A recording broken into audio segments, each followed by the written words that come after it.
여러분 우리가 지금 경제 이론에 대해서 배웠고요.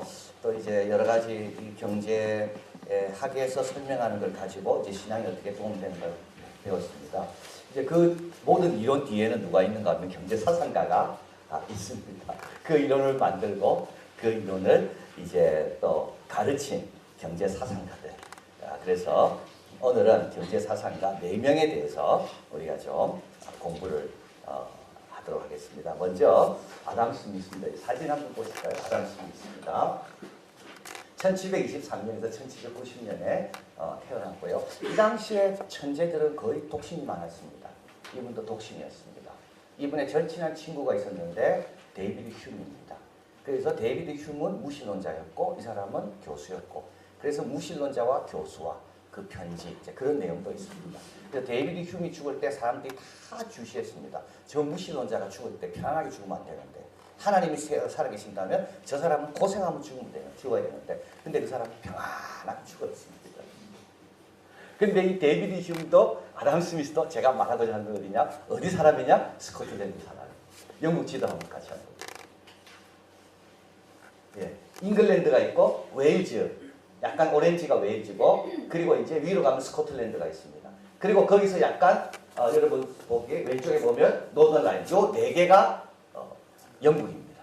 그래서 잉글랜드, 웨일스, 스코틀랜드, 노덜라인랜드 이 4개를 합쳐서 유나이티드 킹덤 오브 그레이트 브리튼이라고 합니다. 그래서 잉글랜드를 하면 축구팀의 잉글랜드 팀이라면 그거는 저 4개 팀이 아닙니다. 저 잉글랜드 팀입니다. 그래서 영국 대표팀은 그레이트 브리튼 팀이 말하는 거지, 잉글랜드 이러면 그건 잉글랜드 팀만, 거기만 말하는 거예요. 웨일즈. 그래서 여기 카데스가 있고 조금 올라가면 스완지 시티가 있죠. 그래서 잉글랜드, 웨일즈, 노던 아일랜드, 스코틀랜드. 자, 스코틀랜드 저쪽 보시길 바랍니다. 여러분 브레이브 하트 영화 1995년 나온, 그건 바로 이 스코틀랜드가 잉글랜드와 싸우는 영화입니다. 그리고 그때는 15세기고요. 그리고 나서 이제 1707년에 스코틀랜드와 잉글랜드가 합쳐집니다. 그래서 유나이티드 킹덤 오브 그레이트 브리튼이 되는 겁니다. 예. 그래서 원래 잉글랜드였고, 그 웨일즈도 들어가게 되고, 언어가 다르잖아요. 그래서 우리 청년들하고 갈 때 런던에서 도착해서 차 타고 쭉 가다가 웨일즈 국경을 딱 들어가면 그때부터 언어가 2개가 나눠있어요. 웰시어가 있고 영어가 있고. 그래 종교도 다릅니다. 스코틀랜드는 장로교고요. 잉글랜드는 성공회입니다. 저쪽에 있는 노던 아일랜드는 구교, 로마 캐톨릭입니다. 그래서 저기에는 지금 로마 캐톨릭이 많기 때문에 굉장히 갈등이 많은 곳이죠. 그리고 그 밑에 아일랜드 더블린이 있죠. 그건 또 다른 나라입니다. 에이레라고 다른 나라. 그래서 이제 스코틀랜드 사람입니다. 그런데 이 당시 스코틀랜드에 저기 좀 보이십니까? 에딘버러라고. 예, 쭉 올라가면 이 해안선을 노스 시를 타고 쭉 올라가 에딘버러가 있죠. 에딘버러에서 조금 글래스고가 있죠. 스코틀랜드의 수도는 에딘버러고 거기서 조금 글래스고, 스코틀랜드 제일 큰 도시는 글래스고고, 그 다음에 제일 문화의 도시는 에딘버러입니다. 자, 이 당시 아담 스미스가 태어났을 당시 출세하려면 런던으로 갑니다. 놀고 싶은 사람은 로마로 갑니다. 공부하고 싶은 사람은 어디로 갔을까요? 스코틀랜드로 갔습니다. 당시 스코틀랜드는 페르킬레스 시대의 아테네, 아우구스트 시대의 로마, 르네상스 시대의 이탈리아. 그래서 에드워드 기본은 이제 로마 제국 세망세를 적은 사람인데요. 항상 존경 어린 눈으로 북쪽을 바라봤습니다. 그 북쪽은 스코틀랜드. 자, 이분은 거기서 에딘버러 근처에서 출생했고요. 그리고 이제 14살 때 글래스고 대학에 들어가고 천재죠.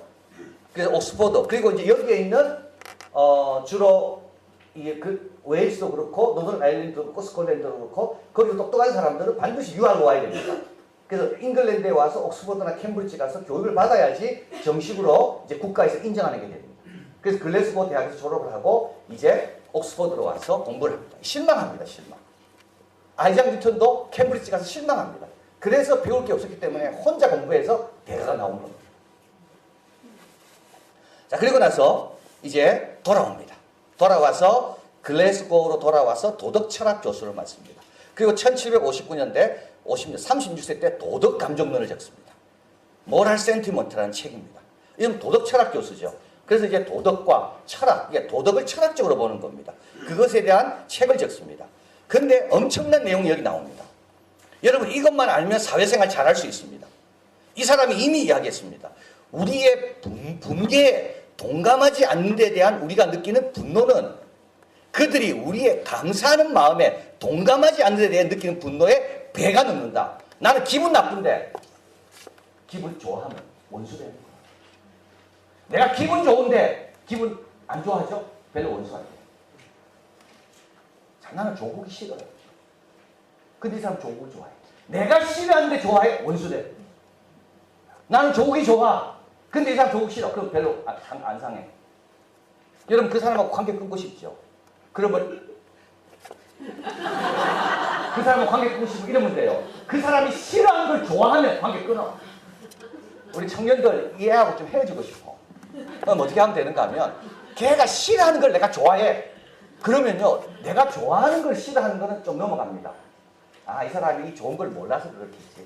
언젠가 알면 좋아하겠지. 그런데 내가 진짜 싫어하고 미워해요. 그런데 이 사람이 그걸 좋아해. 그럼 의심하죠. 이 사람의 판단에 대한 의심. 그게 아담 스미스가 한 말입니다. 자, 그래서 우리의 친구들의 친구가 되고 싶지 않을 때는 그래 친구의 친구는 될 수 있습니다. 그러나 적대 관계에 있는 사람들과는 반드시 뭐가 돼야 돼요? 적이 돼야 돼요. 자, 내가 이 사람과 친구가 되고 싶어요. 그다음 이 사람이 적을 내가 같이 돕게 죠. 금방 하나가 돼요.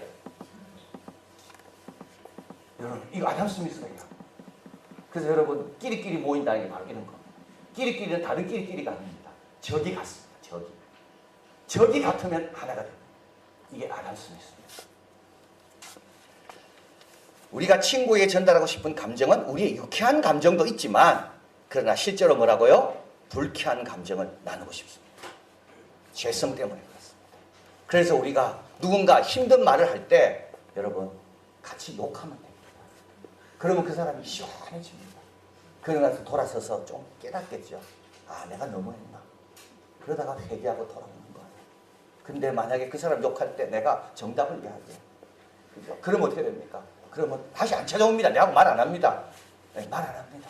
그래서 여러분 아이들이 부모한테 와 상담할 때 뭐 누구 욕하잖아요. 그럴 때 네가 잘못됐고 뭐 걔는 착하고 걔 엄마 말 잘 듣고 이러면 다시는 말 안 해요. 봐라 그래 내가 봐도 그렇더라. 네. 그러면 어떻게 됩니까? 아이들이 마음을 다 죄성 때문에 죄성 때문에. 자, 그리고 이 사람이 도덕적 타락이 뭔가 이야기했어요. 지혜와 미덕에만 바치될 존경과 감탄이 어디로 갑니까? 부와 권세로 갑니다. 이게 도덕적 타락이라고 봤습니다. 그러니까 빈곤과 연약함에 대해서 멸시하고 그러나 부와 권세에 대해서는 과도하게 우러러보는 거. 이게 뭐라고요? 이게 도덕적 타락이라는 거예요. 자, 이 책으로 인해 명성이 온 유럽에 퍼집니다. 그래서 학생들은 글래스고로 몰려옵니다. 예, 공부하려면 어디로 가야 된다 그랬습니까? 에딘버러 글래스고로 가야 되는 겁니다. 놀라면 로마로 가야 됩니다. 예, 정치적인 야망인 사람 런던으로 갑니다. 그래서 학생들이 막 몰려옵니다. 1764년 근데 제안이 들어오죠. 프랑스의 어떤 귀족이 이 이야기를 듣고 내 아들을 데리고 세계 일주를 좀 해줘라. 그 대신에 당신이 대학에서 받는 것보다 내가 배나 줄 것이고 연금도 더 줄 것이고 세계를 볼 수 있다. 얼마나 좋아요. 그래서 대학을 그만두고 이 애를 데리고 여행을 합니다. 여행을 하다가 프랑스에 갔습니다. 근데 프랑스에 중농주의자들이 있습니다. 이 중농주의자들은 뭐냐면 이 생산성이 중요하다. 그 은금이 아니라 그리고 규제를 좀 없애야 된다. 이걸 강조하는 중농주의자들을 만나게 됩니다. 무료한 시간을 달래기 위해서 쓰기 시작한 책이 1776년 3월에 출간됩니다. 제 책하고 있습니다. 도덕감성, 그 다음에요 국부론입니다. 그래서 국부론은 원래 제목이 An Inquiry into the Nature and Causes of the Wealth of Nation입니다. 국가의 부의 본질은 뭐냐? 국가의 부는 어떤 국가를 우리는 부유한 국가라고 말하는가? 그리고 부유한 국가가 되고자 하는 그 원인은 어떤 것들인가? 어떤 국가는 부유한 국가가 되는가? 이게 대한 연구입니다. 이게 한 900페이지가 되는데 세상을 한눈에 내다보는 것처럼 아주 명료하고 매력적인 방식으로 경제에 대한 사실을 쫙 적어냅니다. 쫙. 그래서 어떤 뭐 위에서 그냥 쫙 보면서 적어. 이런 식이에요. 여기서 이제 시장이라는 게 중요한 게 나오고 경제학이 왜 중요한지에 대해서 왜 필요한지를 이 책에서 분명하게 이야기합니다. 그래서 이 책은 모든 경제학자들의 교과서가 되고 경제학자들에게는 성경과 같은 역할을 하는 게 이 국부론, 줄여서 국가의 부의 본질과 원인에 대한 연구입니다. 자, 이 책에서 이런 이야기합니다. 자연적인 충동과 욕구는 두 개입니다. 더 잘 살고 싶어 하는 것이고 또 내가 가진 것을 다른 사람과 교환하고 교역하고 거래하고 싶어 하는 것. 그러니까 누구는 여러분 지금도 못 살고 싶은 사람 누가 있습니까? 지금보다 더 잘 살고 싶거든요. 이게 인간이 가진 큰 기본적인 욕구라는 거예요. 그리고 내가 가진 거, 남이 가진 거 뭘까 궁금해서 서로 나누고 어릴 때부터 뭐 바꾸잖아요. 내 딱지하고 네 딱지하고 바꾸고 뭐 다마치기 하면서 바꾸고 뭐 집에 있는 거 좋은 가져가서 속아서 바꾸고 뭐 이러잖아요. 우리 어려서부터 이 바꾸는 거, 이거 교환, 이것에 대한 충동이 있다. 기본적인. 요거를 잘 활용해야 된다는 겁니다. 그리고 자 여기에 이게 아주 중요합니다. 이기심은 풍부한 천연자원이다. 인간의 자비나 이타심만 과도하게 의존하면 인간은 뭐가 된다고요? 바보가 됩니다. 남이 해주는 거 먹어보십시오. 바보가 됩니다. 그죠? 남의 이타심만 바라보는 사람은요 노력하지 않습니다. 개발하지 않고 그래서 어떻게 바보가 되는 거예요. 나약해져요. 희생정신보다 더 강력하고 꾸준한 것이 있는데 그게 뭐라고요? 그게 이기심입니다. 와, 자 여러분 이기심 나쁜 겁니까? 좋은 겁니까? 이기심. 자, 이기심도 종류가 많습니다. 소명으로서의 이기심이 있습니다. 이웃을 내 자신처럼 사랑하려고 했거든요. 이웃을 잘 사랑하려면 어떻게 됩니까? 내 자신이 건강해야 잘 살아요. 이런 걸 가리켜서 소명적 이기심. 내가 먼저 남을 구하려면 내가 먼저 뭘 해야 됩니까? 예, 구명보트를 먼저 구명조끼를 내가 먼저 입어야 됩니다. 그 이기심이 자체는 남을 구원하려고. 그러나 내가 먼저 입는 거예요. 내가 먼저 챙기는 거예요. 내가 먼저 마스크를 끼는 거예요. 내가 공부를 하는 거예요. 공부를. 왜냐하면 공부해서 남을 도우려고. 남이 볼 때는 막 이기적으로 보이죠. 야, 니 혼자 공부하냐? 어려운 사람 많은데 아니야. 내가 지금 공부해야지 더 많은 사람을 돕거든요. 그게 뭐라고요? 소명으로서 이기심. 계몽된 이기심이 있습니다. 이거는 뭐냐 하면 남에게 잘해주는 게 내한테 돌아오잖아요. 그래서 계산을 해보는 거예요. 그래서 내가 세상에 잘해줘. 근데 결국은 잘해주는 이유가 있어. 뭐냐면 그래야 그 사람이 나한테 잘해준다. 그래야 내가 선거대표가 되거든. 그게 잘해주긴 잘해줘요. 그러나 계산하는 거죠. 근데요. 결국은 나도 잘되고 이 사람도 잘 되는 겁니다. 나쁜 게 아닙니다. 나쁜 게 아닙니다. 내가 이 사람을 잘 도와주면 이 사람의 혜택을 누리고 그에 대한 보상으로 나에게 돌아오고 둘 다 잘 되는 겁니다. 계몽된 이기심. 그 다음에 뭡니까? 이기적 이기심입니다. 이건 어리석은 이기심. 이건 자기만 생각하는. 근데 결국은 자기만 생각해서 자기 유익이 되냐? 그렇지 않습니다. 자, 아담 스미스가 말한 여기서 말한 이기심은 어떤 이기심이겠습니까? 계몽된 이기심. 그래서 빵집 주인이 빵을 맛있게 만듭니다. 네. 왜요? 이 소비자가 이 빵을 먹고 너무 행복해서 그 다음날 또 오라고 만드는 거예요. 이걸 계몽된 이기심. 그래서 아담 스미스가 하는 유명한 말이 있습니다. 빵집 주인에게 가서 빵집 주인의 자비하심으로 맛있는 빵을 얻어먹을 수 있는 사람은 누구밖에 없다. 거지다. 내가 돈을 내고 살면 빵집 주인이 뭡니까? 또 그 다음에 또 그 돈을 받게 하기 위해서 빵을 마시는 이기심만 어떻게 되냐고요? 무궁무진한 천자. 이기심을 잘 활용하는 사회가 지속적인 사회. 여러분 이탈심만 갖고는 참 지속적. 그래서 이게 이제 이야기하죠. 여러분 성경하고 다르다. 기다려. 경제학은 그래서 우리가 경제학을 배우면서 내가 꼭 이야기를 했어요. 세테리스 페리부스라고 그랬죠. 딴 걸 다 잡아놓고 이야기하는 겁니다. 그러니까 경제학자들이 이야기하는 것은 하나님을 잡아놓고 이야기하는 겁니다. 하나님이 없다고 하고 성령의 역사가 없다고 하고 초월적인 어떤 은사와 능력이 없다고 보고 그리고 나서 인간이 움직일 때 어떻게 움직이는가? 이게 경제학의 한계입니다. 모든 학문의 한계입니다. 자, 이런 것이 없다면 인간은 어떻게 조직돼야 될까요? 인간의 이기심을 눌러야 될까요? 인간의 자비심만 의지해야 될까요? 얼마나 불안하겠습니까? 근데 이기심이 늘 있거든요. 근데 그 이기심이 계몽된 이기심이 되면 서로 유익한 방향으로 간다. 그래서 시장에서 물건을 팔 때 오늘 가능만 생각하는 사람은 아무거나 팔겠지만 내일을 생각하는 사람은 좋은 걸 판다는 겁니다. 그게 다 어디서 온 겁니까? 사랑에서 온 게 아니라 어디서 온 거라고요? 이심에서 온 거는 이게 아담 스미스가 이래요. 그리고 이런 보이지 않는 손. 그래서 인간은 이렇게 다 계몽된 이기심, 조금만 자기를 생각해보면 남을 섬기면서 자기에게 돌아오는 계몽된 이기심으로 움직이거든요. 그래서 이런 사람들이 모였으면 어떻게 되겠습니까? 보이지 않는 손에 의해서 가장 합리적으로 가장 좋은 것을 거래하면서 사회는 유지되고 발전한다. 이게 보이지 않는 손입니다. 그래서 이 아담 스미스도 그렇고 아담 스미스의 라인을 추종하는 그 경제학자들은 생각하는 게 이게 order of spontaneous라고 그러는데 이 spontaneous, 이거 자연적인 질서입니다. 이게 정부가 만드는 게 아닙니다. 이게 계몽된 이기심이 있는 사람들이 모여가지고 서로 각자의 유리하도록 그러면 어떻게 되죠? 그게 모두 유리한 방향으로 결론이 나요. 이게 이제 보이지 않는 손입니다. 그 다음에 분업이 아주 중요합니다. 하루에 한 사람은 핀 하나 만들지 못합니다. 한 명 만들려면. 그러나 18개의 공정으로 나누고 이를 분담한다면 한 사람이 14,800개의 핀을 생산할 수가 있습니다. 여러분 분업이 왜 중요하냐 이야기했죠? 숙련도를 높입니다. 이게 망치기만 하는 사람은 이제 눈 감고도 망치지 하는 거거든요. 자르는 사람은 눈 감고도 자릅니다. 숙련도를 높입니다. 이게 분업이 되면 전문화가 이루어지는 겁니다. 그 문제 왜 로마가 그리스가 망했을까요? 그리스는 전문화가 아닙니다.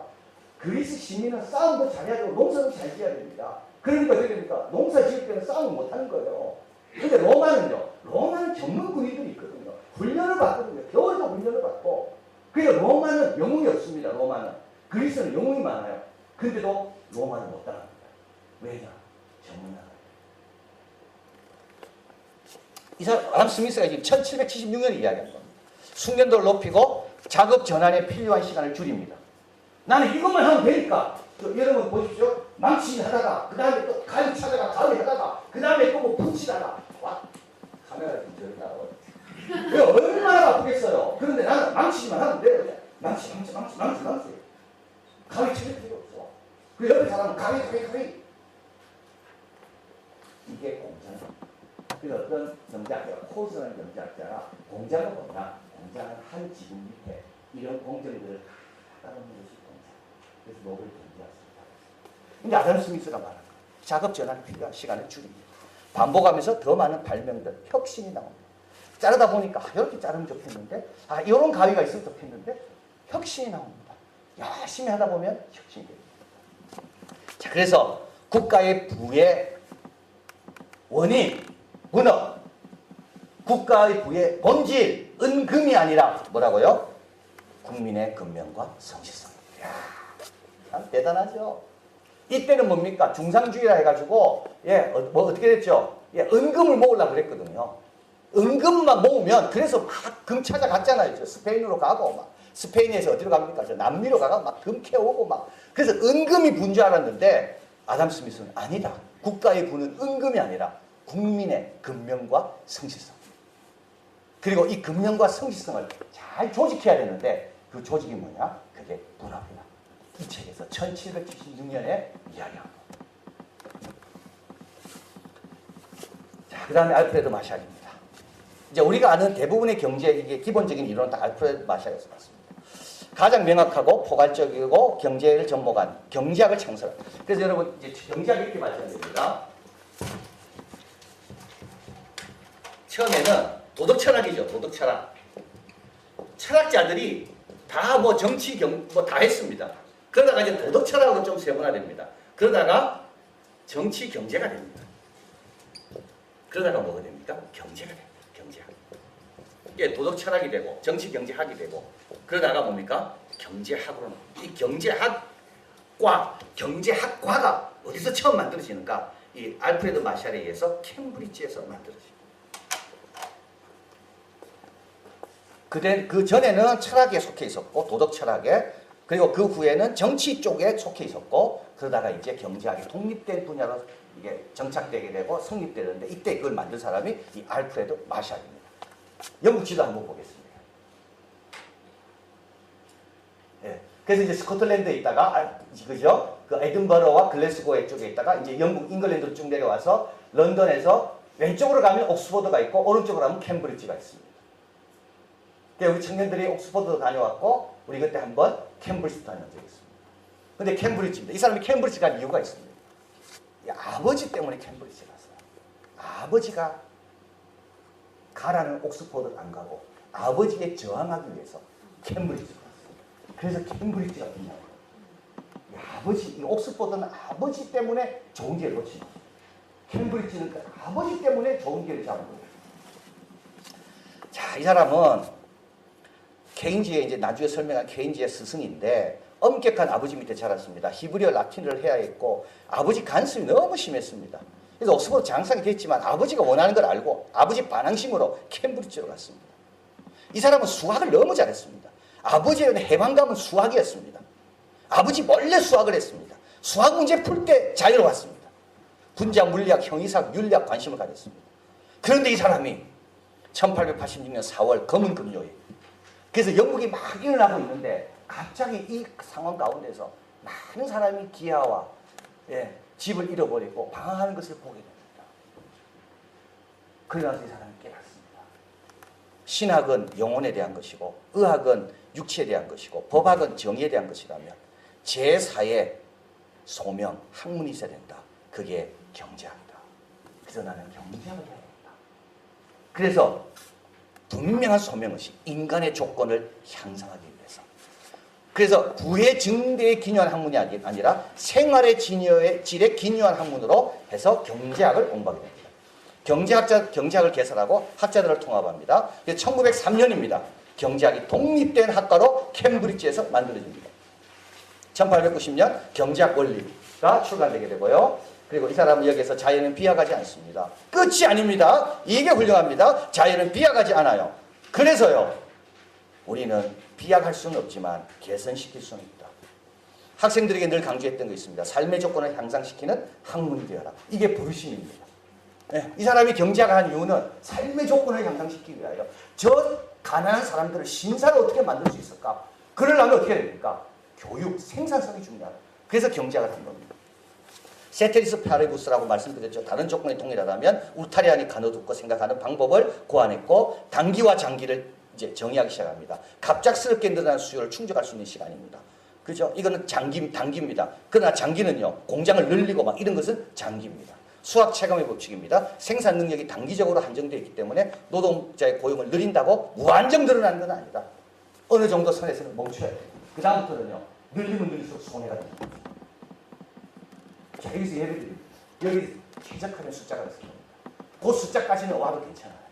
그러나 그 숫자가 너무 올라가면 한 사람 볼 때마다 여기에 공개실을 나빠져요. 우리가 누리는 것을 줄여요. 이걸 이해하는 거죠. 한계적 소비자, 양을 늘릴 때마다 늘어나는 효용이 줄어들죠. 그래서 가격을 낮춰야 된다. 자, 이거 한번 보십시오. 급진자들은 가난의 원인이 고용주의 탐욕이라고 보았습니다. 그래서 우리 이 알프레드 마샬하고 칼 막스하고 비교를 많이 합니다. 칼 막스는요, 모든 이론이 다 뭡니까? 착취요, 뭐 이런 걸로 아무 도움이 안 돼요. 칼 막스는. 칼 막스는요, 굉장히 어필을 합니다. 왜냐하면 그 사람은 글을 너무 잘 썼습니다. 왜? 굉장히 저널리스트적입니다. 그래서 사람의 피를 끓게 합니다. 칼 막스는 그렇습니다. 그리고요, 이 사회 구조에 대해서 이야기하잖아요. 그래서 칼 막스의 이론이라는 것은 이 땅에 있는 한 언제든지 어필합니다. 왜냐하면 구조에는 늘 있거든요. 근데 칼 막스 이론을 만들게 하고 비슷한 시대에 살아요. 알프레드 마샬. 멜서스주의자들은 그 원인을 빈곤축의 도덕적 해이에 있다고 보였습니다. 마샬은 그 이유가 어디 있다고요? 낮은 생산성에 있다고 답을 놓았습니다. 노동자에게 최초로 커다란 희망을 보여준 사람, 저임금의 치료약은 뭐라고요? 더 나은 교육입니다. 이게 알프레드 마샬입니다. 자, 그래서 이제 케인즈를 말씀 나누게 되는데, 케인즈가 알프레드 마샬에 대한 에세이에서 이렇게 말합니다. 경제학자는 수학자이며 역사가이자 정치가이며 철학자입니다. 그는 경제학의 복잡한 수식을 이해하고 그것을 말로 설명할 수 있어야 됩니다. 특수한 것을 일반적으로 생각하고 추상적이고 구체적인 것을 동일한 사고의 지평 위에 놓고 다루는 뿐만 아니라 미래를 위해 현재를 이미 지나간 과거의 경험에 입각해서 연구해야 됩니다. 뚜렷한 목적의식을 가져야 됩니다. 개인적인 감정에 치우쳐서는 안 된다. 예술가처럼 초연하고 순수하면서도 간혹 정치가처럼 냉혹한 현실을 냉정한 눈으로 지체할 줄 알아야 됩니다. 알프레드 참 순수했죠. 가난한 사람들이 아픈 거예요. 그러나 수학과 경제 원리를 가지고 어떻게 계산하는가 냉철 그것을 한 사람이 알프레드 마샬. 자, 그 다음에 이제 존 메이너드 케인즈입니다. 자, 그래서 자, 이제 보십시오. 이제 마샬의 알프레드 마샬의 친구가 누구냐? 케인즈 아버지예요. 자, 케인즈의 그래서 이제 네이블 케인즈인데 이제 케인즈가 있고 그 아버지가 있고 아버지는 캠브리지 대학의 뭐냐 하면 윤리학 교수고 그 마샬이 있는 거예요. 이 아버지가 이 케인즈를 첫째 아들인데 이튼 고등학교에 넣고 싶어서 과외를 얼마나 시켰는지 모릅니다. 그러니까 이 영국도 굉장히 교육열이 강했습니다. 그래서 이 아버지는 귀족은 아닙니다. 그러나 똑똑해서 캠브리지 대학의 교수인데 그래서 아들을 이튼에 넣었습니다. 2등으로 들어갔습니다. 10등인가 뭐. 그래서 케인즈가 들어가서 거기서 공부를 잘했습니다. 근데 케인즈는 3학년쯤 되면 가운을 입힌대요. 공부 잘하는 애들이. 그래서 후배들에게 가르칩니다. 그래서 후배들이 그 선배들이 입은 그 가운을 만져보는 게 굉장히 영광스러운 거예요. 근데 케인즈가 제일 괴로워했던 수업이 있습니다. 그게 신학 수업입니다. 왜냐하면 목사님들은 이해가 안 되는 부분과 과음을 지르다는 거예요. 다 가다가 갑자기 이게 이해가 안 되는, 설득이 안 되는 부분을 과음을 지르요. 그러니까 케인즈는 이튼 고등학교에서 공부를 잘하고 장학생으로 공부를 하고 그리고 난 다음에 이제 아버지가 있는 캠브리지로 들어오게 됩니다. 케인즈의 엄마는 캠브리지시의 시장. 대단한 집안이죠. 대단한 집안. 케인즈는 적어놨죠. 자기가 똑똑하다고 알 만큼 똑똑했습니다. 그래서 거만했습니다. 여러분 똑똑한 분들 꼭 기억하십시오. 똑똑한 걸 알지 마세요. 그럼 겸손. 내가 똑똑하다는 걸 모르면 그 사람은 겸손. 근데 내가 똑똑하다는 걸 아는 순간부터 나는 거만해져요. 비호감. 내려지겠다. 싫어. 같이 있지. 부담스러워. 여러분 똑똑한 건 똑똑하세요. 그러나 모르시길 바랍니다. 내가 똑똑한 걸 나는 모른다. 이게 똑똑한 건지 이게 나보다 나은 건지 나는 잊어버리고 그냥 겸손하게 주님 주신 판단대로 살리라. 케인즈는 진짜 똑똑했어요. 그래서 버트란드 러셀이 이렇게 이야기합니다. 가장 날카롭고 가장 명석한 사람입니다. 자, 그럼 케인즈의 경제의 특징이 뭐냐? 이것만 생각하시면 됩니다. 정치가가 정부의 지출을 늘려 경기를 활성화하자 전부 이건 케인즈입니다. 세금 인하를 통해 소비를 집착하자 전부 케인즈입니다. 그 전에는요 정부의 역할이 그렇게 크지 않았습니다. 그런데 케인즈 들어와서부터 정부의 역할이 아주 중요하게 됩니다. 그래서 정부 섹터가 중요합니다. 그 전에는 각 개인이 시장에 와서 이기심에 따라서 계몽된 이기심으로 거래하면서 보이지 않는 손에 의해서 사회가 발전한다는 거 아닙니까? 그리고 공장에서 분업을 잘하면 사회가 발전한다는 거였거든요. 근데 케인즈 들어와서 그것이 완전 깨집니다. 개인 갖고는 안 돼요. 개인 갖고는 안 돼요. 개인 투자 가지고 안 돼요. 누가? 정부가. 이게 개인주의. 자, 그 아버지는 마샬의 친구입니다. 수학을 전공하지 않았습니다. 수학을 전공했습니다. 그러나 행복하지 않았습니다. 이 사람은 여러분 자기 머리를 마비시키고 내 지성을 파괴하고 내 성격을 망치는 것이 수학이다. 우리 아이의 성격이 안 좋아지면 수학을 좀 멈추라 해보세요. 그 아이의 머리를 마비시키고 지성을 파괴하고 성격을 더럽게 망치는 것이 수학이다. 케인즈는 그랬습니다. 그래서 수학가였습니다. 그러나 수학 졸업을 통과한 뒤에 마샬의 경제학 원리를 손에 들었고 마샬에게 틈만 나면 경제관리 논문을 써서 보낼 때 알프레드 마샬은 칭찬했습니다. 그 뒤에 친구에게 나는 수학보다 경제학에 소질이 있는 것 같아 하면서 경제학 공부에 하지만 그는 8주를 정식으로 경제학을 배운 지가 8주가 되지 않습니다. 정식으로 경제학 배운 건 8주밖에 안 됩니다. 학위도 없습니다. 이론 수업이나 그러나 이론 수업보다도 현장 실습에 소질이 있습니다. 1906년 공무원 시험. 여러분 영국이 대영 제국을 유지할 수 있었던 이유는 영국의 제일 똑똑한 애들은 다 어디 있었습니까? 다 공무원이 됐습니다. 그래서 인도 갔어요. 아프리카 갔어요. 이게 영국의 특별한 점입니다. 그러니까 영국의 귀족의 자녀 가운데 이턴 나오고 옥스퍼드 캠브리지 나온 애들이 다 어디에 갔습니까? 영국의 대영 제국의 꿈을 위해서 자기 젊음을 위해서 다 공무원 시험 쳐가지고 간 거예요. 그래서 케인즈도 졸업하고 공무원 시험 가장 명예로운 시험이 공무원 시험. 104명 가운데 2등을 했습니다. 수학과 경제학에서 가장 낮은 점수를 받았습니다. 왜냐하면 시험을 치르면서 경제학에 대해 가르치려고 떼들었기 때문에 이 채점하는 분이 기분이 나빠서 깎은 거예요. 그래서 2등을 했습니다. 런던 소재 인도청 발령을 받았습니다. 처음 맡은 일은 뭡니까? 소 10마리, 황소 10마리를 배에 실어 본부에로 보내는 것이었습니다. 그 끝난 다음에 마샬이 강의를 제안했고 캠브리지 돌아와 경제학 원론을 기초로 그냥 마샬의 책을 기초로 학생들을 가르칩니다. 인호통화금융. 자, 여러분 이제부터 수학이 엄청 복잡해집니다. 평화의 경제 1차 대전 이후에 케인즈가 내다본 겁니다.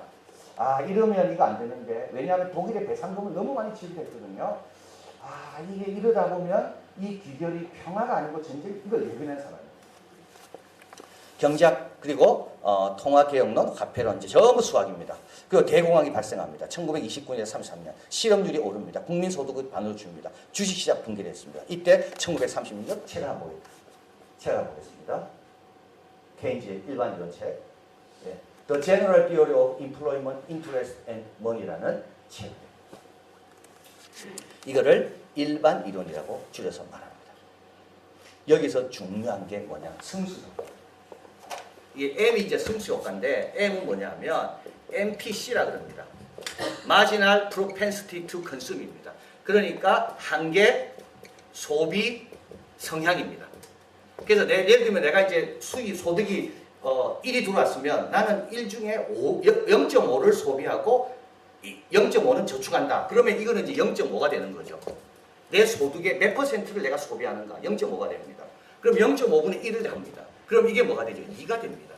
나는 0.5만 소비했는데 또 다른 사람은 자기한테 소득이 올 거 아니에요? 그거 또 0.5만 소득하고 소비하고 또 0.5을 하니까 나의 0.5가 결국 뭐가 됩니까? 2가 됩니다. 그래서 어떻게 된다고요? 소비가 진작된다는 거예요.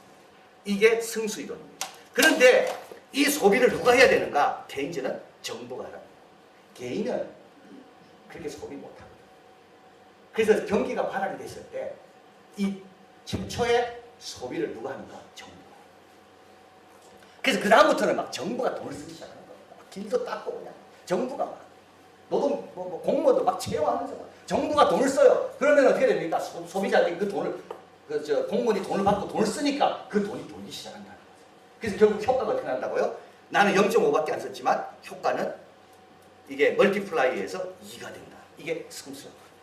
자, 그 다음부터 모든 사람들이 케인즈주의가 됩니다. 모든 사람이 케인지안이 됩니다. 닉슨이고 레이건 아닙니다. 레이건은 달랐지만 닉슨이고 그 다음부터는 루즈벨트고 전부 우리는 케인지안입니다. 만나도 전부 케인지안. 우리는 넥타이로 외고 한다고. 우리는 케인지안입니다. 케인지안. 하버드 케인지안입니다. 예일 케인지안입니다. 전부 케인지안입니다.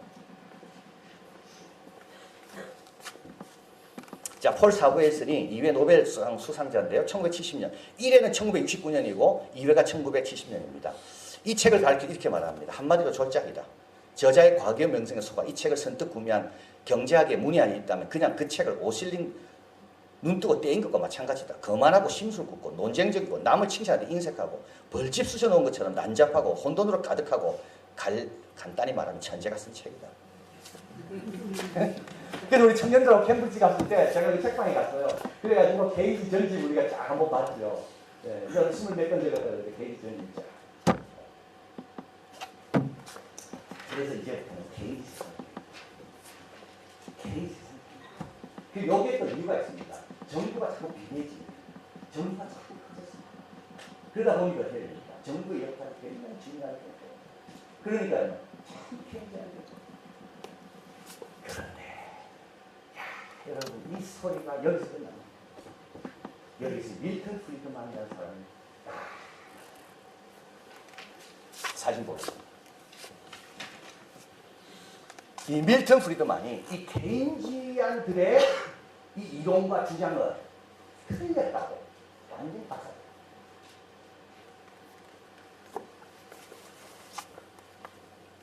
자, 보겠습니다. 승수 효과는 별 효과가 없더라. 케인즈가 이래 이야기했는데 직접 자기가 지하실에 앉아가지고 조교들하고 일일이 다 따져보니까 데이터를 다 분석해보니까 승수 효과 없더라. 정부 지출 효과 없더라. 왜냐하면 화폐의 유통 속도가 일정하기 때문에 이런 말인 거예요. 자, 그래서 이게 이제 통화주의자의 반혁명, 케인주의자를 무너뜨립니다.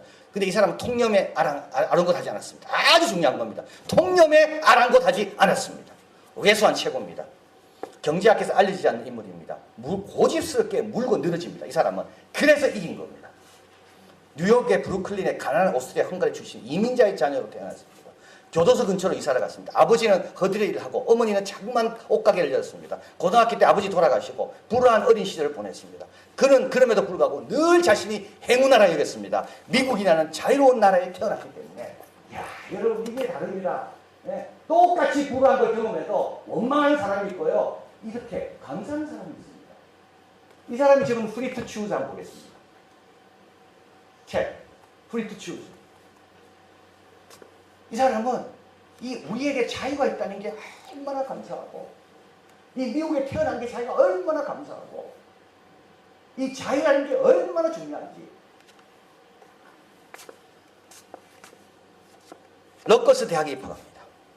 뉴욕 주립대학, 뉴저지 주립대학입니다. 여러분, 제가 이제 미국 가서 우리 교포들 만나잖아요. 만나서 걔 어느 대학 입학했나 그래 물어보잖아요. 그러면 뭐 고전비야, 뭐 조지타운, 자, 러커스 나라.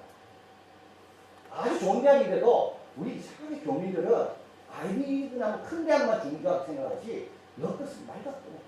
아무리 아이비리그 러커스. 캠브리지도 못 가고 하나도 못 가고 예일도 못 가고 러커스 진입하는 거예요. 그런데 미국 대학의 장점이 뭔지 아십니까? 거기에 누가 있을까요? 페더럴 리저브 뱅크의 체어가 되는 그 경제학자 교수가 그렇죠. 그래서 그분의 도움을 받고 그분의 도전을 받고 그분의 지도를 받아서 수학과 회계를 공부하고 식당 웨이터, 가게 점원을 하면서 생활비를 벌었습니다. 자, 그리고 시카고 대학으로 갑니다. 알파벳 순서로 그때 교수님이 앉혔는데 이 로즈 디렉터라는 아내입니다. 레슨 네임이 D죠. 이분은 밀턴 프리드만, 레슨 네임 F 아닙니까? DEF니까 바로 옆에 앉은 거예요. 그래서 결혼하게 돼요. 이분이 이렇게 이야기합니다. 이 시스템이 없었다면 자기는 아마 평생 결혼 못했을 거다. 왜냐하면 키도 작고 사람이 이게 가난해질 수있으니까 뭐 내성 하나도 없거든요. 근데 그 교수님이 알파벳 순서로 앉아가지고 디렉터 여성이 앉고 자기는 뭡니까? 밀턴 프리드만이니까 F니까 그래가 만나서 뭐 모를 때 사랑을 못 잡았을 거죠. 자, 그리고 나서 1956년 케인주의자들이 학계를 주름잡고 있을 때 화폐 수량서를 발전시키고 검증하는 논문을 발전하고 출간하고 1963년 미국 통화사 100년 정도입니다. 100년 정도를 다 일일이 분석했습니다. 그리고 이것은 여기서 결론 내린 것은 경기 침체와 인플레이션은 정부의 재정이 아니라 통화 정책의 실패에 있음을 주장합니다. 그리고 정부의 지출은 승수는 제로라고 말했습니다. 정부가 지출한다고 달라지지 않는다는 겁니다. 이게 100년 동안 분석해 보니까 그렇다는 거예요. 온갖 비난한 그림 같습니다. 그에 굴하지 않고 설득력 연구 성과를 봅니다. 용기 있게 후학들을 배출합니다. 그리고 이제는 통화주의자들의 주장을 FRB, 미국 연방준비은행이 연방준비 리저브은행이 이걸 심각하게 받아들입니다. 그리고 1976년에 노벨 경제학상을 받게 됩니다. 이제부터는 바뀝니다. 그래서 여러분 경제학은 짠물 경제학자가 있어요. 짠물. 이건 바다 경제학자. 이건 하버드 예일이에요. 다 바닷가에 있거든요. 민물 경제학자가 있어요. 민물. 이거는 오데오 근처에 있는 시카고 대학이에요. 그래서 경제학은 어떻게 보면 짠물 경제학자들과 민물 경제학자들 싸움. 그런데 결국 누가 이겼어요? 민물 경제학자가 이겼어요. 시카고 대학 한번 같이 볼까요? 사진. 네, 시카고 대학 정면. 아주 좋아 보이죠? 저기 호수, 저기 민물 경제학, 민물. 네, 오데오 호수, 미시간 호수거든요. 그래서 민물 경제학자입니다. 이 시카고 대학. 우리 아까 캠브리지 대학 사진 안 봤는데 캠브리지 대학 보겠습니다. 네, 캠브리지 대학입니다. 케인즈, 마샬이고. 아주 기적적인 거죠. 아주 기적적인. 그리고 이제 시카고 대학 가보겠습니다. 자, 그런데 밀턴 프리드만부터 시카고 대학 경제학파가 만들어지기 시작합니다. 2019년 현재 노벨 경제학자 수상자는 시카고 대학 교수 가운데 동문 7명 포함해서 30명이 노벨 경제학자 수상자가 시카고에서 나옵니다. 특징이 있습니다. 개인주의적 시장 경제 옹호자들이고 신고전주의 경제 이론, 유용성, 타당성 강조하고 현실적인 시장과 관념주의 시장을 통일시하는 방식이고 이게 아주 중요합니다. 삶의 모든 측면을 경제학과 접목시킵니다. 그래서 내일 우리가 배우게 될 행동경제학, 그거는 심리학과 관련된 거거든요. 그리고 또 퍼블릭 초이스라는 아주 불평등이 심화되는 정치적인 문제를 경제학적으로 다루는 것도 다 시카고에 있어요. 이 시카고 경제학의 특징은 삶의 다양한 부분을 경제학적으로 어떻게 하는 거예요. 그리고 밀턴 프리드만은 시카고 학파의 창시자가 됩니다. 성공한 이유가 있습니다. 엄격한 직업윤리고 진정한 과학으로서의 경제학에 대한 굳건한 믿음이고 진보를 위한 유일한 기준은 학문의 우수성이고 학문의 우수성 떨어뜨리면 안 됩니다. 경제학에 대한 확신이 있습니다. 그 비판 정신에 의한 열정한 토론입니다. 그리고 시카고 대학의 2차원적 고립입니다. 여러분 좋아 보이죠? 이 학교를 둘러싸고 있는 우범지대입니다. 총소리가 들립니다. 흑인들이 죽어갑니다. 그러니까요. 대학 밖에 잘 안 나오겠죠. 교수들이 대학 안에서만 사는 겁니다. 아이들도 대학 안에서만 있습니다. 그러니까 공부 열심히 하겠죠. 이걸 2차원적 고립이라고 합니다. 영광스러운 고립입니다. 자, 여러분 결론입니다. 우리 가정의 부는 뭡니까? 우리 교회의 부는 뭡니까? 은근입니까? 아닙니다. 금연과 순신. 우리 가정의 자랑, 우리 가정의 부는 금연과 순신이라 하듯이 은근이 아닙니다. 그리고 세테리스 파리부스, 아까 이야기한 이걸 우리가 늘 기억해야 됩니다. 모든 학문은 세테리스 파리부스. 딴 거 다 잡아놓고 이야기하는 거. 하나님 잡아놓고 성령 잡아놓고 하나님의 섭리와 역사와 개입을 다 잡아놓고 그래서요 한계가 많습니다. 무조건 받아내는 거예요.